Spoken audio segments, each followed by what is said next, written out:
하나님의 말씀 사도행전 9장 1절부터 9절입니다.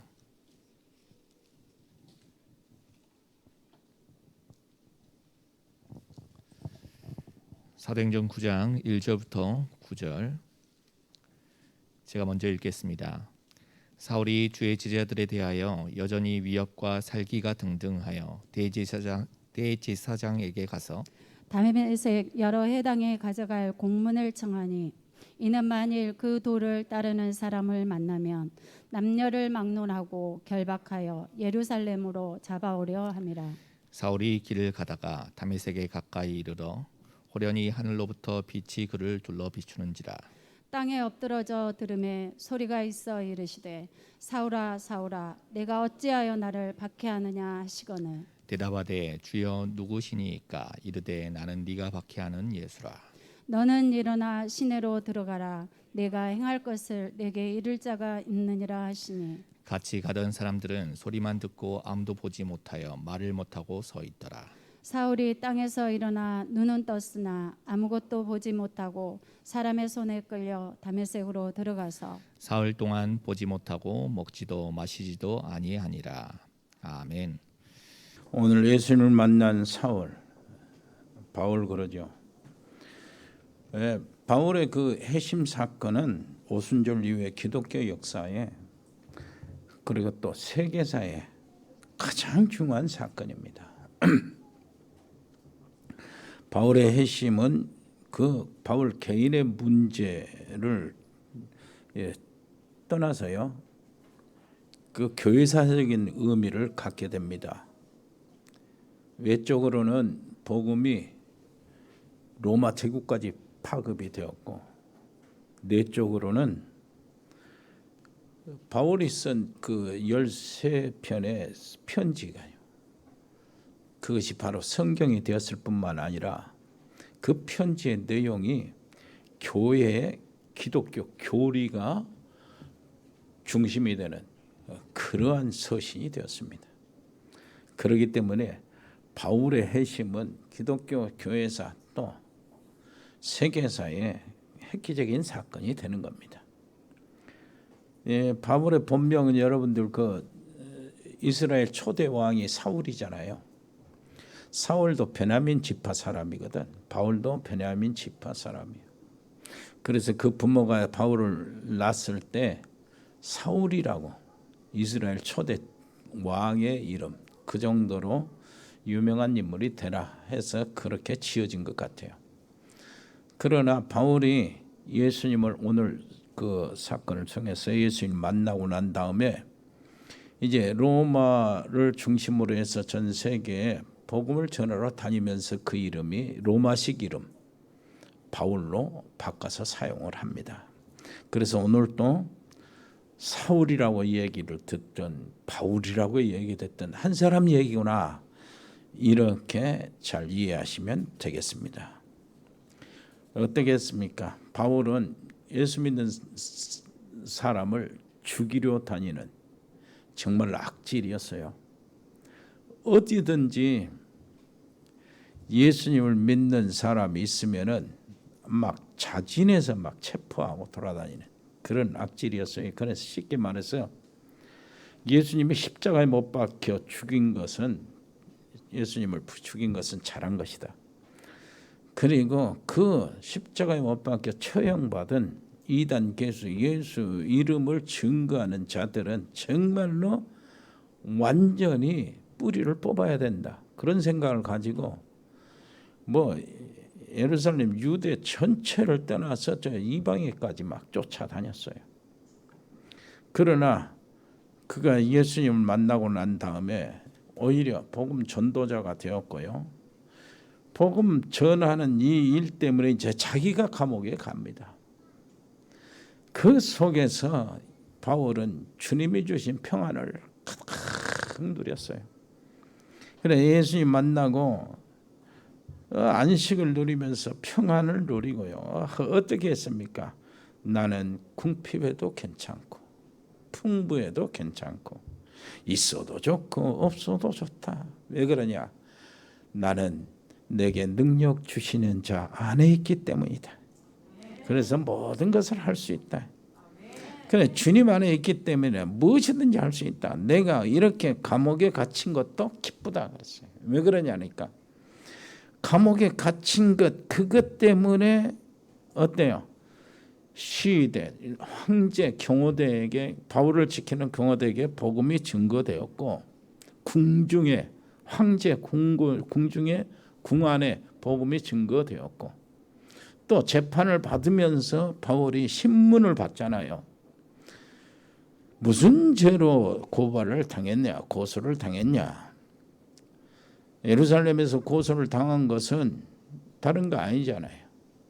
예수님이 부활하셨다 하는 그것 때문에 예수님이 그리스도다 이것 때문에 고발을 당했어요. 복음을 전하는 그것 때문에.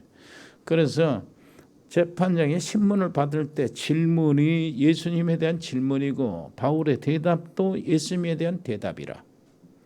그러니까 뭐 무슨 말을 해도 나는 좋다는 거예요. 왜 그러냐? 예수 그리스도께서 증거되기 때문에 좋다. 그리스도께서 내 몸을 통해서 존귀하게 되기만 하면은 나는 기쁘다. 이렇게 말했어요. 얼마나 놀라운 고백입니까? 그래서 우리도 주님을 체험한다면은 체험한 만큼 평안, 기쁨, 행복이 있습니다. 세상에 주는 행복은 상대적인 것이라 뭐가 있다가 뭐가 사라지고요. 좋다가 어려워지면 나쁘게 되면은 금방 그 행복 평안은 무너집니다. 그래서 염려, 불행으로 가득 차는데요. 위로부터 내려오는 하나님이 주신 평안은 그렇지 않아요.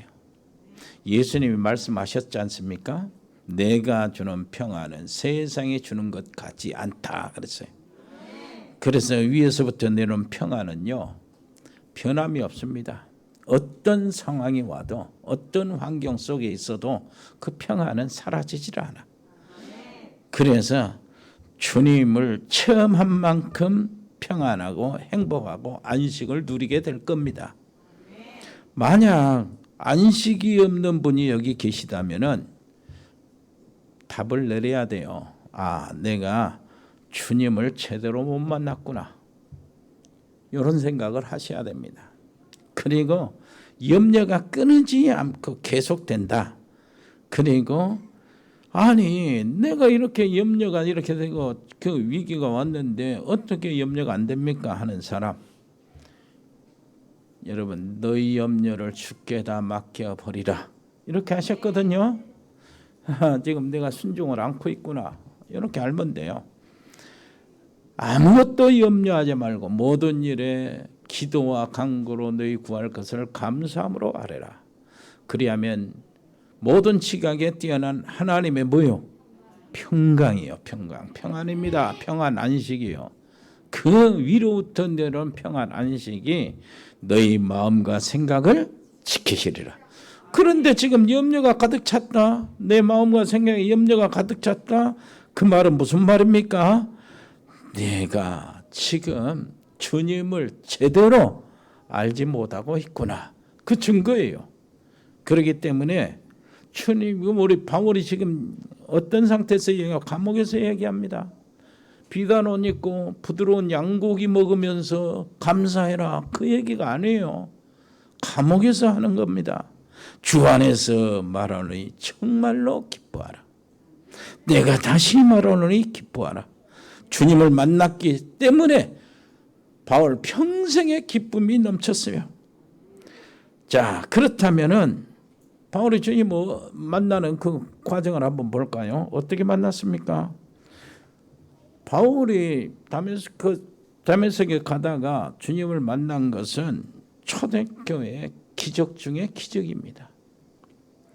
예수님 전하는 제자들에 대한 적개심으로 바울은 아주 불타올랐어요. 예수님을 이단으로 십자가에 못질하는 것은 그건 처형시킨 건 정말로 잘한 것이다 생각을 했어요. 그리고 쓸데없이 그 이름을 부르고 다닌 자들을 다 제거해야 한다고 주장을 하고 아예 이단의 싹을 뿌리째 뽑아야 된다고 생각하면서 예수 믿는 자들의 피에 굶주린 사람이 바울이었어요. 그렇게 그들을 색출해서 감옥에 가두고 죽이고 하는 것이 하나님 여호와의 기쁘신 일이라고 생각했고, 자기가 다니고 있는 바리새 교회에 그야말로 교회를 지키는 일이라고 생각을 했어요.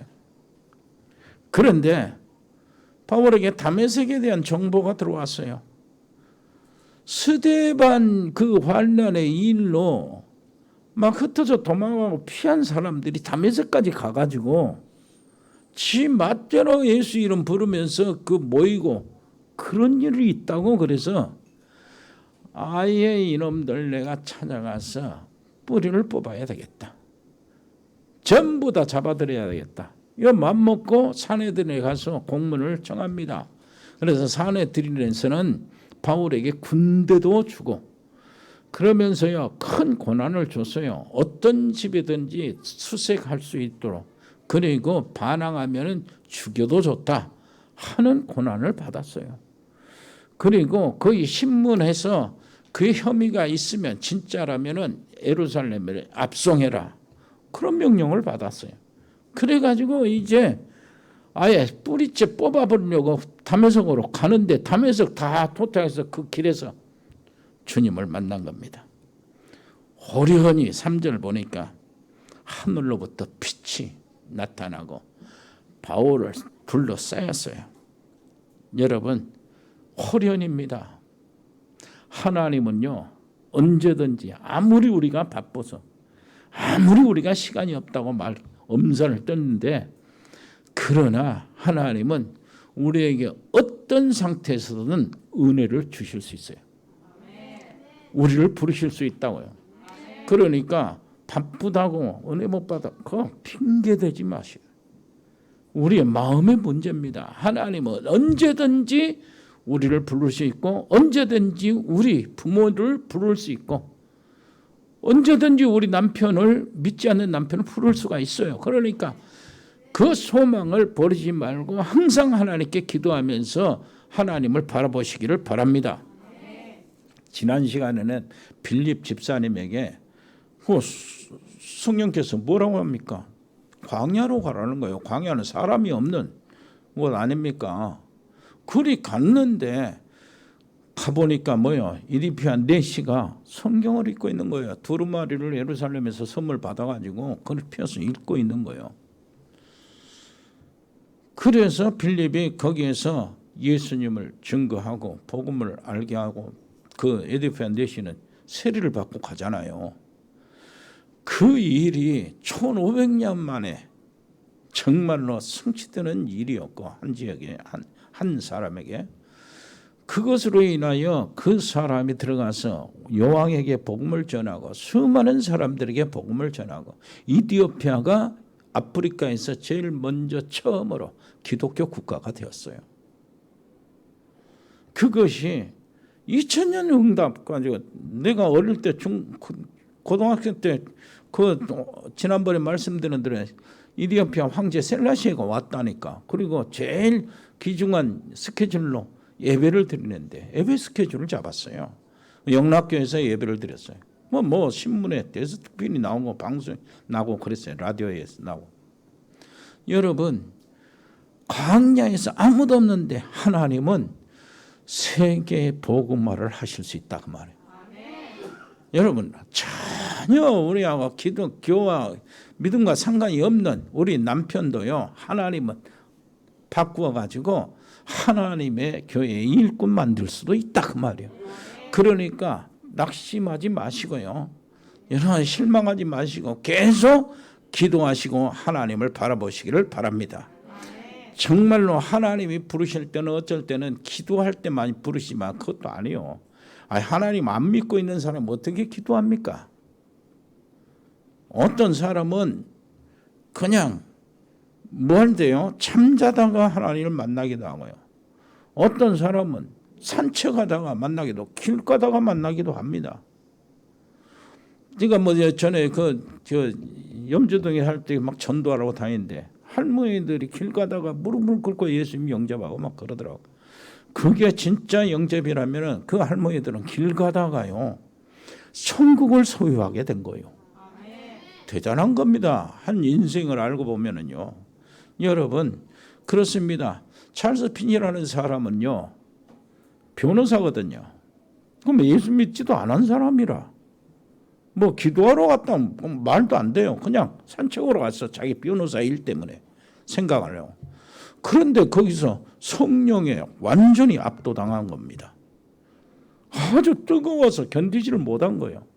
그때부터 그 정말로 복음의 비밀을 알고 하나님 성경에 집중하게 되고 그가 수많은 사람들을 전도를 했는데 성결교 시작이 된 거예요.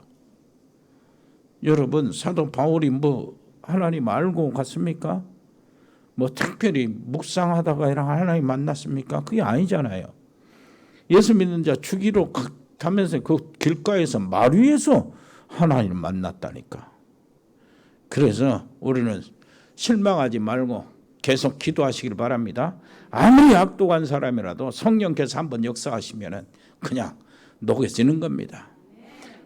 바울은 교회를 핍박하다가 길에서 주님을 만났는데 그 다메섹에 있는 그 예수 믿는 우리 제자들 있죠. 다 소식을 알고 있었어요. 바울이 와서 우리를 색출하고 잡아 다 가려고 이렇게 온다는데 불안하잖아요. 그런데 그 길목에서 다메섹 들어오기 전에 길목에서 예수님이 부활하신 예수님이 바울을 꺾었다는 소리에 얼마나 안도가 됐을까요?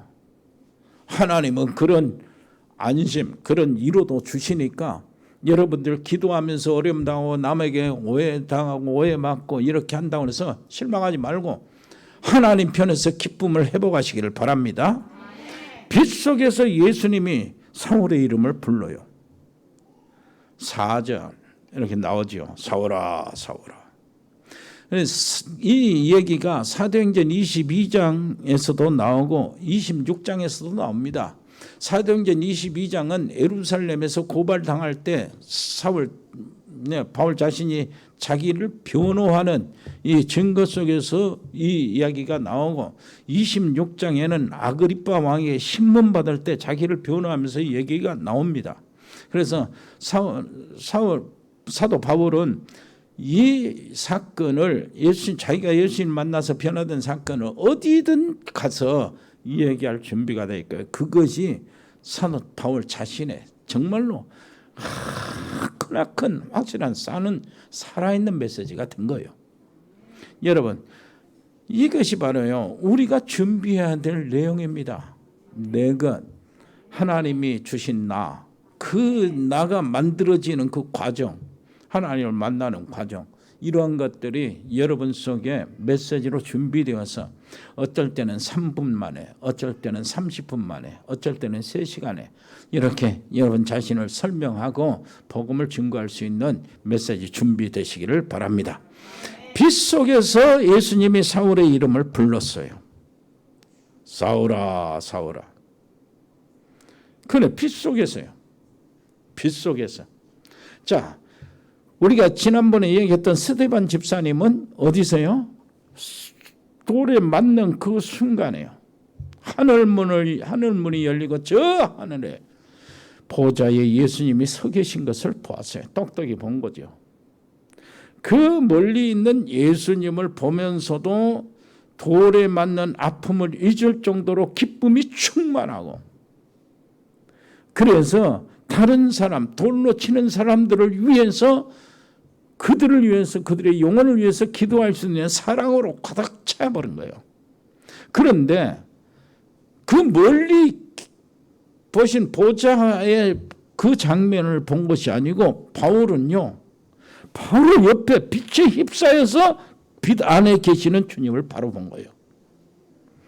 여기에서요 사도의 자격이 나오는 거예요. 사도 자격은 어떤 자격이냐? 예수님을 직접 본 사람이어야 돼요. 사도 자격은. 그리고 예수님의 보내심을 직접 받은 사람들이 사도 자격이에요. 그래서 여기서 바울은 사도의 자격이 주어진 것입니다.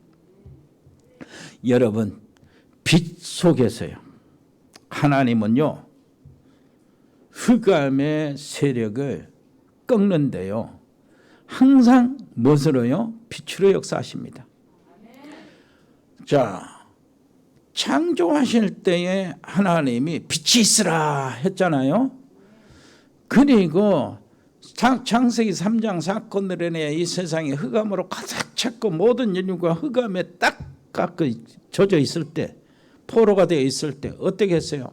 하나님은 한 영혼을 부르실 때마다 빛으로 인도하십니다. 재창조의 역사도 빛으로 역사하시는 거예요. 여러분 기억하셔야 됩니다. 예수님은 무엇입니까? 하나님 자신이 빛이라고 그랬어요. 예수님 자신이 빛입니다. 요한복음 1장 1절에 보니까 뭐라고 해요? 태초에 말씀이 계신데 이 말씀이 곧 하나님이시다. 그 안에 생명이 있었으니 이 생명은 사람들의 빛이라 그랬어요. 고린도후서 4장 6절에 보니까 어두운 데서 빛이 빛이란 말씀하셨던 그 하나님께서 예수 그리스도의 얼굴에 있는 하나님의 영광을 아는 빛을 우리 마음에 비추셨느니라. 여러분, 우리 속에 주님의 빛이 들어와야 돼요. 그러면 모든 흑암, 저주, 불안, 공포, 두려움은 싹 사라지게 돼 있어요. 고린도후서 4장 6절에 보니까 어두운 데서 빛이 빛이라 말씀하셨던 주님이 하나님께서 그리스도의 얼굴에 있는 광채, 영광을 아는 하나님의 빛을 우리 마음에 비추셨다는 거예요. 여러분, 저 질병이 떠나갈 줄 믿습니다. 우리 집안에 빛이 비치면 흑암이 떠나갈 줄 믿습니다. 여러분, 촛불 하나가 정말 별로 힘이 없잖아요. 지금 여기 촛불 비춰봤자. 그런데 이 촛불 하나가 어두움 속에서는 어마어마한 힘으로 나타나는 거예요. 어두움을 순식간에 다 물리치는 겁니다. 촛불 하나가. 우리 속에 하나님의 생명의 빛이 들어올 줄 믿습니다. 우리가 예수님과 함께 있어 예수님이 내 안에 계신다면 내 안에 빛이 있는 것이에요. 이 빛으로 우리의 저주, 우리의 모든 재앙 떠나가게 돼 있습니다. 모든 흑암과 사탄과 더러운 귀신, 악한 영들이 떠나갈 줄 믿습니다. 우리의 빛으로 녹아버려야 돼요. 그리스도 얼굴에 있는 영광의 광채, 거기서 나오는 빛으로 사도 바울이 완전히 녹아버렸듯이 우리 속에 있는 모든 불신앙 다 녹아버릴 줄 믿습니다. 그래서 마태복음 5장 14절에는 너희는 세상의 빛이라 그러는 거예요. 이사야 60장 1절, 이사야 60만 찾아보세요. 굉장히 재미있는 말씀이 거기 있어요. 얼마나, 그러니까 저기 나오잖아요. 한번 보세요. 일어나라, 빛을 발하라. 이는 내 빛이 이르렀고 여호와의 영광이 네 위에 임하였습니다. 내가 빛이 나한테 임하였다는 거예요. 보라, 어둠이 땅을 덮을 것이며 캄캄함이 만민을 가리려니와 오직 여호와께서 네 위에 임하실 것이며 그의 영광이 네 위에 나타나리니 나라들은 네 빛으로 왕들은 비치는 네 강명으로 나오리라. 네 눈을 들어 사방을 보라. 무리가 다 모여 네게로 오느니라. 네 아들들은 먼 곳에서 오겠고 네 딸들은 안기어 올 것이라. 이 렘넌트들을 얘기하는 겁니다. 전 세계 렘넌트들이 온다는 거예요. 그때에 네가 보고 5절입니다. 깊은 빛을 내며 네 마음이 놀라고 또 화창하리니 이는 바다의 부가, 바다의 부입니다. 부요, 부. 부가 네게로 돌아오며 재물이요 이방 나라들의 재물이 네게로 옴이라. 렘넌트를 위해서 우리가 헌신하고요, 전 세계에 흩어진 모든 여러 가지 그 5천 종족 237 나라를 위해서 우리가 헌신할 때에 하나님은 문을 열어주시는데 그 안에 제자들이 일어나고 제자들을 따라서 렘넌트들이 일어나고 후대들이요, 그게 그래야 이 복음운동이 지속이 되니까 후대들이 일어나면서 뭘 해야 됩니까? 뭐가 나옵니까? 이게 재물이, 부가 따라오는 거요. 그래서요, 세계복음화 할 수 있는 그 일들이 계속 일어나는 겁니다. 여러분 하고 있는 산업, 여러분들의 직장, 이런 것들이 정말로 여러분들에게는 진짜 세계가 무대가 되시기를 바라고, 세계화가 되시기를 바라고, 전 세계에서 여러분들이 가지고 있는 모든 것들이 부가되어 창출되기를 바랍니다. 여러분 하고 있는 모든 일에 정말로 하나님 이렇게 축복해 주시기를 바랍니다. 이때에 바울은 어떻게 했습니까? 땅에 엎드러졌어요. 말이 놀라고 바울은 말에서 떨어지고 예수님 앞에 무릎을 꿇었습니다. 예수님을 만나고 무릎을 꿇지 않는 자가 누가 있겠습니까? 정말로 창조주 앞에 우리는 파리 같은 인생 아닙니까? 이 창조주 앞에 파리 같은 인간이 무릎을 꿇게 되는 것은 자연스러운 일이요. 그런데 바울은요, 하나님의 은혜로 이렇게 무릎을 꿇은 거예요. 하나님을 만날 때 인간은 누구나 그 어떤 자라도 정말로 내 자신이 미천하고 더럽고 취약한 것들이 확 드러나는 겁니다. 인정하지 않을 수 없어요. 반면에 주 하나님이신 예수님은 너무 거룩하고 성결해서 곁에 기척 임재만 느껴도요, 우리 사람은 그 옆에 있는 사람들은 자신이 녹아 없어져 볼 것 같은 두려움과 공포를 느끼게 됩니다. 그래서 모세에게요, 하나님 자신이 모세에게 자신을 뒷모습을 보이는데 성경은 그렇게 표현해요. 하나님 앞모습 뒷모습이 없잖아요. 그런데 성경은 그렇게 표현을 합니다. 모세가 하나님의 모습을 직접 이렇게 보면은 모세는 녹아서 불타서 없어져 버리니까, 그래서 하나님이 모세에게 무엇인가 가까이 가시면서 모세가 살아남도록 하나님이 모세를 바위에 놓고 손으로 덮으신 거예요. 큰 바위의 샘 솟는 그곳으로 이렇게 손을 덮으시고, 그 다음에 하나님이 쑥 지나가고 손을 거두는 거예요. 왜요? 모세가 살아남도록. 모세가 그렇다면 우리야 뭐 하나님의 임재 속에서 살아남을 자가 어디 있겠습니까? 그 정도로 하나님은 거룩하시고, 그 정도로 하나님은 성결하시고 흠과 티가 없는 분이에요. 그렇기 때문에 하나님 눈앞에요, 불꽃 같은 눈앞에. 그래서 사람들이요, 마지막 때 어땠습니까? 산이여 바위여 나를 덮어라. 왜 그러냐? 저 어린 양 예수님의 눈에서 나를 피해도 피하게 해주라. 그래서 덮어집니까? 산이 덮었다고 예수님 눈에서 피할 수가 없는 거예요. 이게 하나님 앞에 보잘것없는 인간이라니까요. 그래서 하나님의 임재를 느끼면은 우리가 그런 거룩한, 너무 거룩해서 공포, 두려움으로 가득 차게 되는 거예요. 여러분, 그래서 바울이 무릎을 꿇는 것이, 주님은 어떻게 했습니까? 그 떨고 무릎을 꿇고 주여 이렇게 엎드리는 바울이, 그것을 예수님은 어떻게 했어요? 바울에게 평생 주님이 주시는 능력, 은혜를 받는 도구로 만들었어요. 고린도후서 12장 알잖아요, 여러분. 뭐라고 했어요? 여러 가지 계시를 받은 것이 지극히 커질까?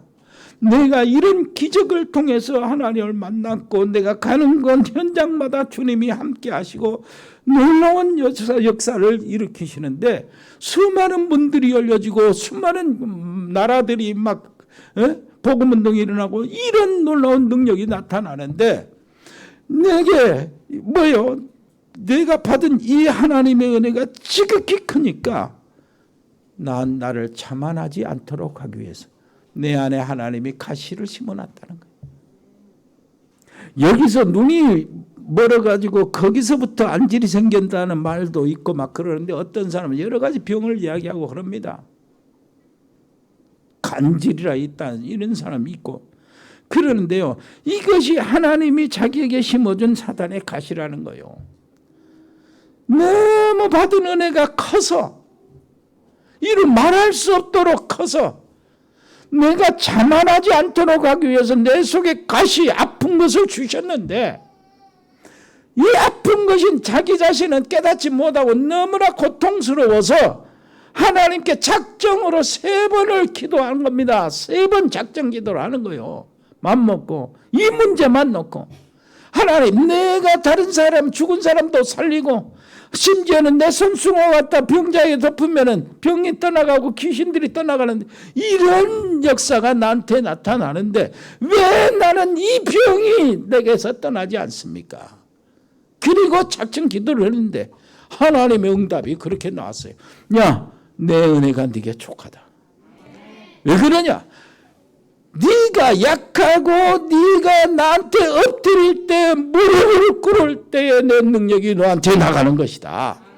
그래서 네가 수많은 사람들을 살리고 수많은 나라에 복음을 전할 수 있는 응답을 받고 있는 것이다. 그렇죠.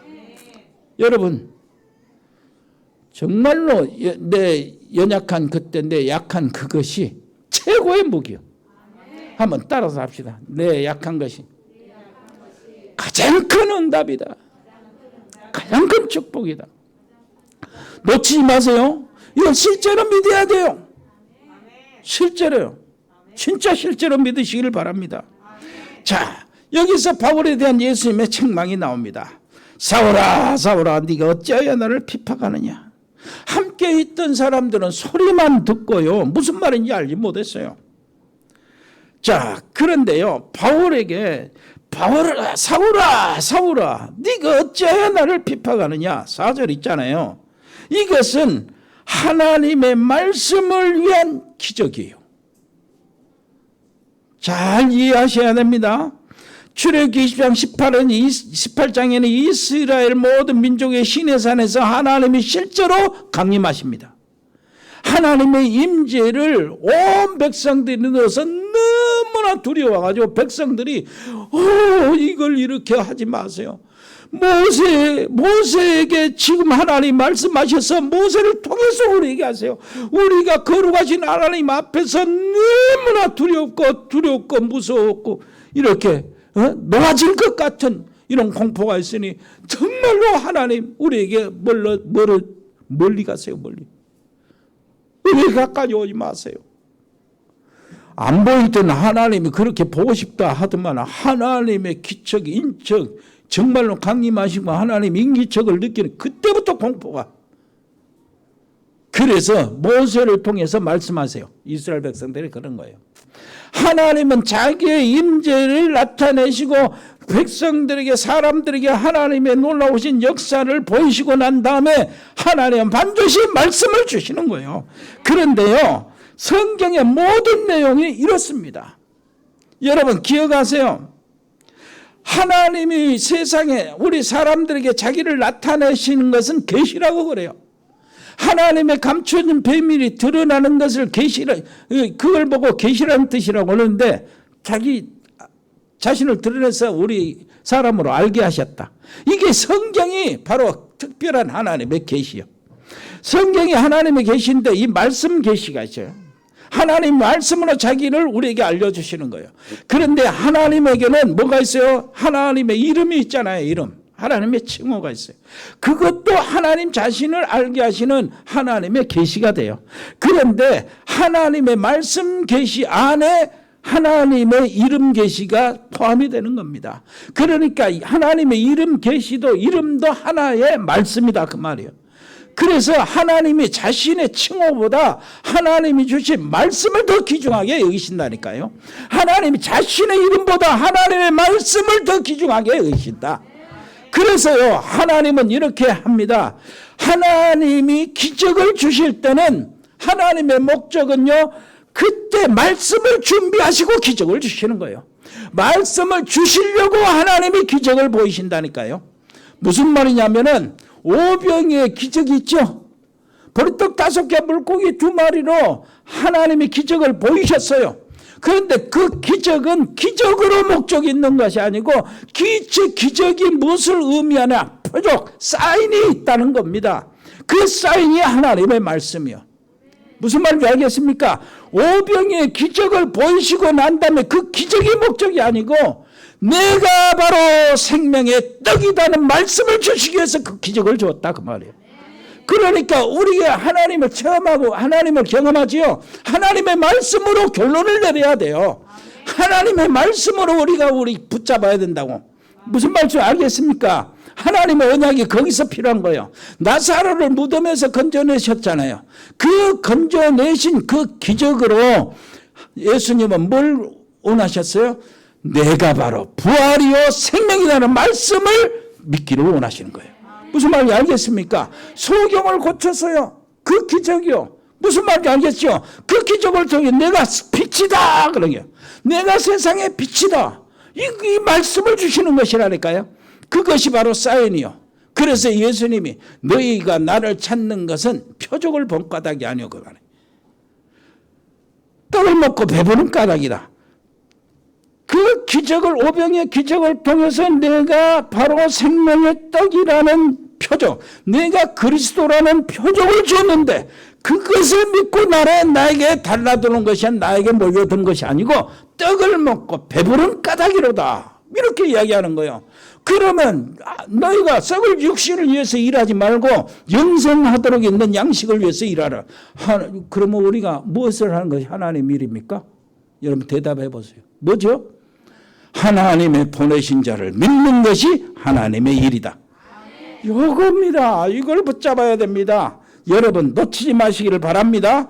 그래서 바울을 만나는 그 기적은 뭘 주시기 위해서? 바울에게 말씀을 주시기 위해서. 우리에게 그 사건을 보여주시는 것은 바울을 만나는 기적적인 만남이 문제가 아니고 바울에게 주신, 바울을 통해서 우리에게 말씀을 주시려고.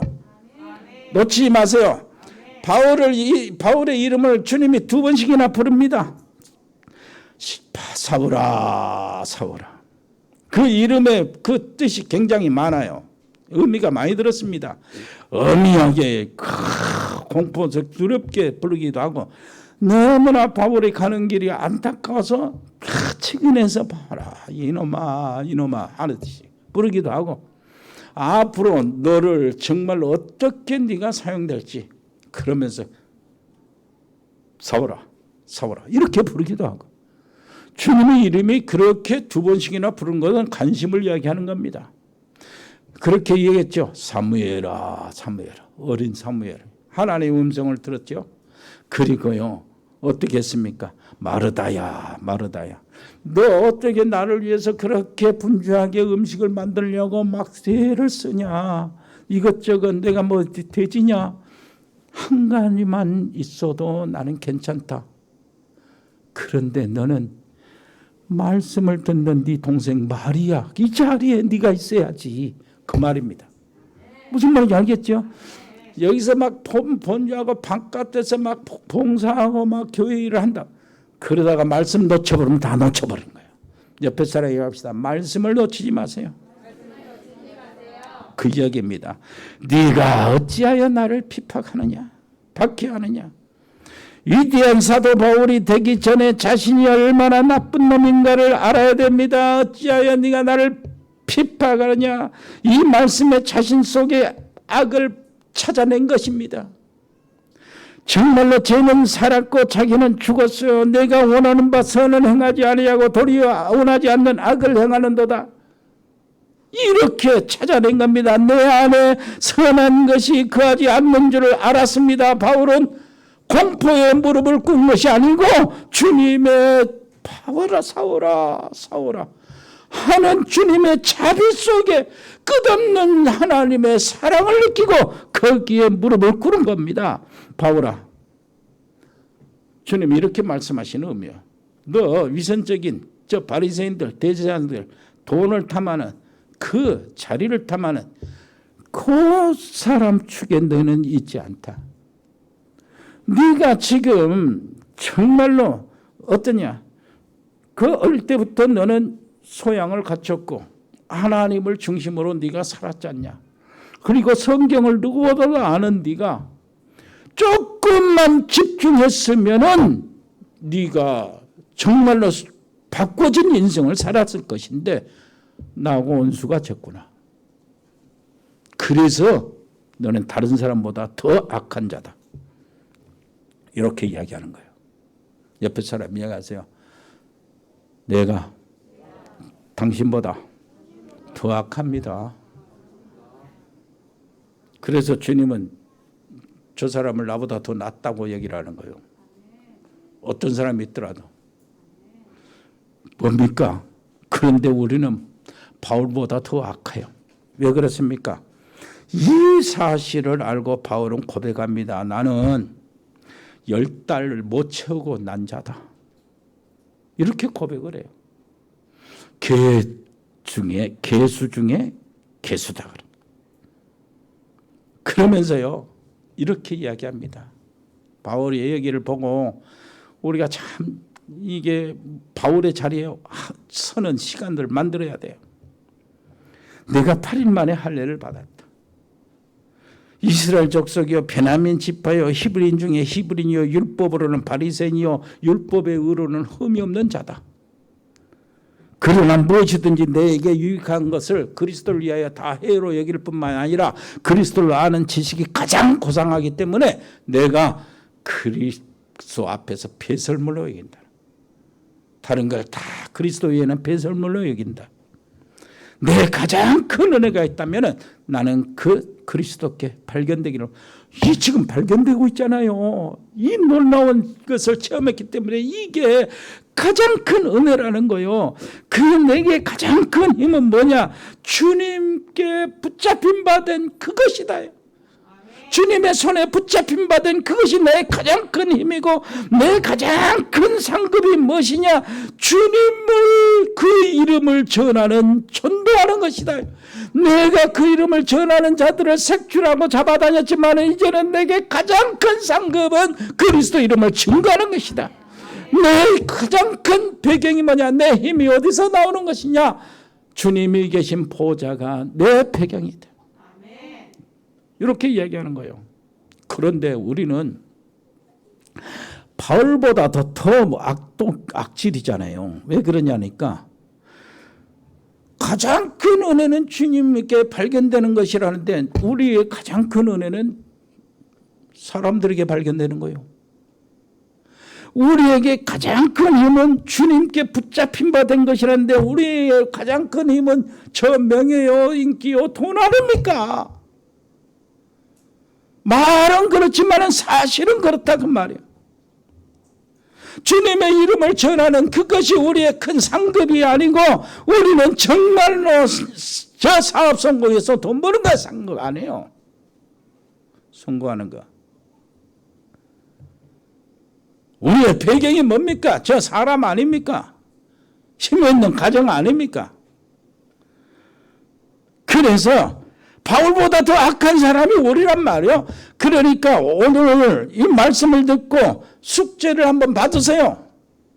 오늘 한 주간 동안 오늘 지내서 한 주간 동안 어느 날을 하나 잡으시고 그래서요 어떻게 하냐? 다른 일을 다 처리하고요. 다른 게 거침, 거리낌 없는 가로치는 가로막히는 이런 것이 없는 시간을 딱 만들어란 말이에요. 해방받지 않는 시간을 딱 만들어요. 그래가지고 주님 앞에 나를 세우는 거예요. 바울의 자리를 내가 딱 들어가는 겁니다. 저 어젯밤에 2시에 일어나서 이 일을 했어요. 이 자리에 딱 들어갔다고. 정말로 많은 것을 주님께 고백했어요. 한번 들어가 보세요. 극적인 만남은 바울과 틀리지만은 부르시는 주님은 같은 분이요. 나를 부르시는 은혜도 같은 은혜요. 나를 부르셔서 이렇게 쓰시는 그 목적도 같으니까 내가 바울의 자리에 서라니까요. 주님이 말씀하십니다. 뭐라고 합니까? 주님이 내게 말씀하여 상용아 상용아 이 음성을 듣고 누가요 견딜 수 있습니까? 아무리 강신장이라도 견딜 수가 없어요. 정말 어떤 사람도 견딜 수가 없어서 무릎을 꿇고 콧물 눈물이 쏟아지지 않을 수가 없단 말이에요. 사울아 사울아 왜 나를 괴롭히냐? 나는 너에게 어떤 해도 끼치지 않았다. 오히려 나는 하늘에서 내려와서 너를 구원하기 위해서 수많은 사람들에게 멸시를 당하고 천대를 당하고 침뱉음을 당하지 않냐, 모욕을 당하지 않았냐. 너를 살리기 위해서 작년에는 내가 십자가 위에서 처형을 받지 않았냐. 이만하면 됐지. 너 뭐가 부족하냐? 내가 다시 한번 너를 위해서 십자가에 못 박게 해야 되냐? 그런데도 사울아, 사울아, 너는 지금도 나를 끝장을 내려고 다메섹까지 쫓아왔지 않냐? 그 자리에 내가 들어갔어야죠. 그럼 서야 돼요. 서세요. 그 사람 그 시간을 만들라고. 숙제입니다. 숙제. 새로운 은혜를 받으란 말이요. 왜 나를 너는 그렇게 무시하냐? 주님의 음성을 들어야 돼요. 너는 왜 내가 네 옆에 보이지 않지만 있다는 것을 너는 시인을 않고 인정도 안 하고 사냐? 내가 그렇게 귀찮은 존재냐? 내가 너에게 그 정도밖에 안 된다는 거냐? 어떻습니까? 너는 왜 나를 개 취급을 하냐? 내가 그 정도로 가치가 없단 말이냐? 네가 언제든지 언제나 나를 먼저 생각한 적이 있냐? 옆에 사람이 해봅시다. 숙제입니다. 응답받는 거예요. 언약 잡고 1시간 만들어내시길 바랍니다. 아니, 꼭 그렇게 하시라고요. 그리고요, 네가 어찌하여 나를 핍박하느냐, 이 말은요, 이 말입니다. 전도 제자를 위한 주님의 호소예요. 전도자들. 바울에게 하신 말씀은 제자들을 위한 호소입니다. 사울아, 왜 내 제자들을 이렇게 괴롭히냐? 왜 전도자를 괴롭히는 것이냐? 주님은 자신이 채찍에 맞고 피투성해야 되고 골고다를 가는 길에도 자신을 위해서는 호소를 안 했어요. 예루살렘의 딸들아, 나를 위해서 울지 말고 너희와 너희 자녀들을 위해. 주님은 렘넌트들을 위해서 호소했다니까요. 그러나 이 제자들이요, 전도자들이 박해를 받을 때는 주님이 그렇게 호소하십니다. 전도자를 괴롭히는 것은 나를 괴롭히는 것이다. 전도자를 괴롭힌 것은 이유를 들 수 없다. 변명의 여지가 없는 것이다. 내 전도자를 괴롭히지 마라. 옆에 사람이 전도자를 괴롭히지 마라. 무슨 말인지 알겠죠? 바울 자리에 서서 그것도 질문하시라고. 숙제요. 바울은 눈에 가시 같은 전도자들을 죽이는 것이 하나님의 일인 줄 알았는데 알고 보니까 그 일이 하늘에 계신 아버지를 괴롭히는 것이라고 상상도 못했어요. 바울의 질문과 예수님의 대답입니다. 바울의 주여 누구십니까? 그리스도 이름을 모독한 자가 이제는 주님을 하고 부릅니다. 나는 네가 핍박하는 예수다. 즉시 대답하죠. 나는 네가 경멸하면서 침뱉은 이름 나사렛 예수다. 나는 제자들을 위해서 자기 이름을 경멸당하는 것은 부끄러워하지 않는다. 이 말이요. 제자들을 위해서 주님이 자기 이름을 경멸당하는 것을 부끄러워하지 않았어요. 우리는 어떻습니까? 그래서 너를 찾아온 것 아니냐? 네 인생이 복음으로 재해석돼야 한다. 오직 네가 복음이 오직이 안 되면 너는 사람 죽이는 오직으로 남을 수밖에 없다. 무슨 말인지 알겠습니까? 그러면서요, 가시체를 뒷발질하기가 네 얼마나 고생이냐. 이 사도행전 26장 14절에 나와요. 가시체를 말 뒤에 말이 빨리 달리려고 뒤에다가 가시체를 달아놓습니다. 이렇게 가시체. 말이 한번 딱 뛰면은 딱 끄면서 얼른 발 뛰잖아요. 이 발이 또 딱 끄면서 발이 뛰잖아요. 그런 달려갈 수밖에 없어. 막 계속 가시체를 뒷발질하는 거예요. 바울의 인생을 주님이 그렇게 본 겁니다. 무엇이요? 복음을 깨닫지 못하고 그 인생을 복음으로 해석하지 못하니까 그렇게 바울의 인생이 하나님을 위한다 하면서 마귀가 되는 것입니다. 여러분 놓치지 마세요. 그래서요, 말씀을 마치겠습니다. 바울이 이제 자신을 포기하죠. 주여, 무엇을 하리까? 그것이 사는 길이었어요. 여러분 놓치지 마세요. 8절 9절 읽어볼까요? 사울이 땅에서 일어나 눈을 떴으나 아무것도 보지 못하고 사람의 손에 끌려 다메섹으로 들어가서 사흘 동안 보지 못하고 먹지도 마시도 아니하니라. 이제 영적 삶이 시작되었습니다. 이제 주인이 바꿔진 겁니다. 알고 보니까 여호와 하나님 그랬으나 사실 자기가 부른 하나님은 틀린 하나님이었어요. 그렇게 성경 공부 많이 하고 훈련을 많이 받고 경건의 훈련 많이 받고 그 율법의 훈련을 많이 받았는데 자신이 온 힘을 다해야 여호와 하나님을 섬긴다고 했는데 여호와 하나님의 원수였어요. 죄인 중에 괴수였습니다. 알고 보니까 마귀를 섬긴 것이었어요. 복음은 율법의 완성인데 율법 아래에 있으니까 그 복음에 들어가지 못하면 아무리 하나님의 일을 계획하고 하나님께 헌신한다고 해도 마귀의 종노릇밖에 못한다는 것을 이제 깨달은 거예요. 그래서 요한복음 6장 28절에 하나님의 일이 무엇입니까? 뭐라고요? 하나님의 보내신 자를 믿는 것이 하나님의 일이라. 아멘. 놓치지 마세요. 말씀을 마치겠습니다. 한마디만 하고.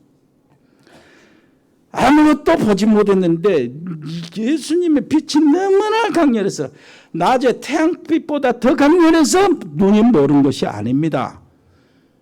그랬다면 주변 사람들도 다 멀어야 돼요. 같이 빛에 휩싸였으니까. 그런데 다른 사람은 멀쩡했거든요. 무슨 말입니까? 그가 충격을 받고 눈이 먼 것은 다른 사람이 보지 못한 그리스도를 봤기 때문에, 정말로 보좌의 그리스도를 보게 되면 그 영광으로 세상의 모든 것은 눈에 안 띄게 됩니다. 주님은 어땠어요? 바울이 주님을 더욱 알게 하시려고 다른 것을 볼 수 있는 시력을 잠시 뺏었습니다. 아니 그럴 수도 있잖아요. 처음에는 내 눈을 고칠 수 있는 병원은 없을까 찾아다녔지만은 그리스도를 만나고 보좌의 비밀을 이렇게 체험하고 난 다음에 뭘 하겠습니까? 이제는 눈이 낫지 않기를 원한다. 눈이 안 고쳐지기를 원한다. 그 속에서 주님을 바라보면서 나의 갈 길 다 가도록 예수 인도하시니 이 찬송이 나오는 거예요. 예수를 나의 구주 삼고 성령과 피로써 거듭나니 이것이 나의 간증이요 이것이 나의 찬송일세. 인내하신 구세주여 내 말 들으사 제노라 하실 때에 나를 부르소서. 그러면서요 오 놀라운 구세주 예수 내 주 참 능력의 주시로다. 내가 메마른 땅을 종일 걸어가도 나 피곤하지 아니하며 저 위험한 곳 내가 지날 때는 주 손으로 덮으시고. 아멘. 그렇게 했어요. 오직 예수만 보이기 위해서 주님이 바울의 눈을 잠시 가린 거예요.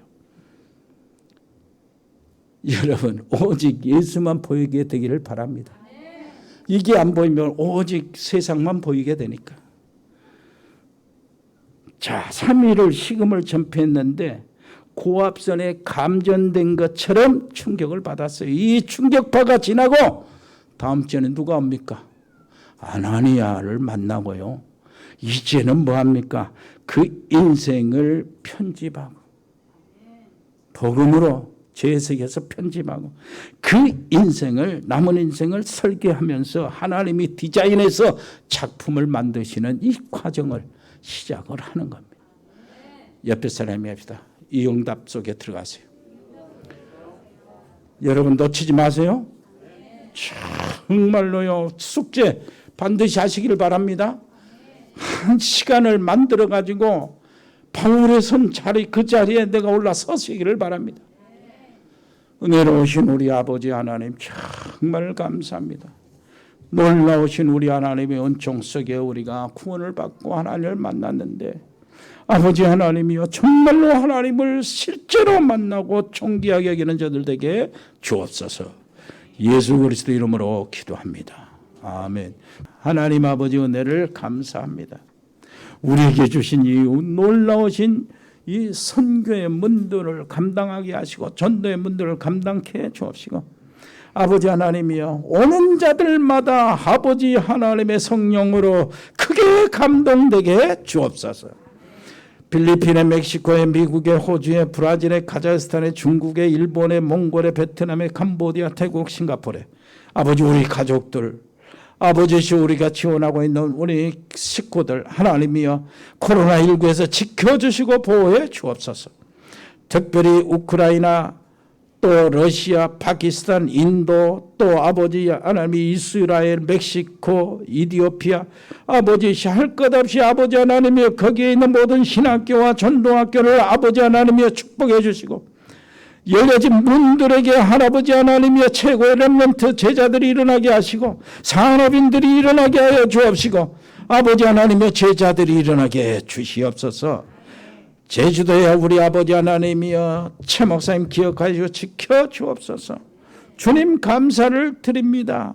아버지 하나님이여 특별히 저 아프간의 아버지 하나님이여 기독교인들을 보호해 주시옵소서.